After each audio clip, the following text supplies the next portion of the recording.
ఇశ్రాయేలు దేశంలో ప్రజలు దేవుని మరరిచి విగ్రహాలను ఆరాధించసాగారు.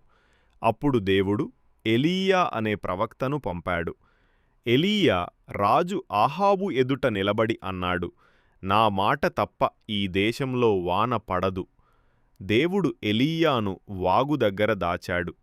ప్రతిరోజూ కాకులు ఆహారం తెచ్చి ఇచ్చాయి. జారెపతు పట్టణంలో ఒక వితంతువు వద్ద దేవుడు ఎలీయాకు ఆశ్రయం ఇచ్చాడు. ఆమె విశ్వసించి రొట్టె ఇచ్చినప్పుడు ఆమె పిండి ఎప్పటికీ తక్కువ కాలేదు. ఎలీయా బాలు ప్రవక్తలకు సవాల్ విసిరాడు. అగ్నితో సమాధానం చెప్పే దేవుడు ఆయనే నిజమైన దేవుడు. ఎలీయా ప్రార్థించగా ఆకాశం నుండి అగ్ని పడింది. ప్రజలు నేలపై పడిపోయి కేకలు వేశారు. యెహోవా ఆయనే దేవుడేశారు. యెహోవా ఆయనే దేవుడు. తర్వాత ఎలీయా వాన కోసం ప్రార్థించాడు. ఆకాశం మేఘాలతో నిండిపోయి భారీ వాన కురిసింది.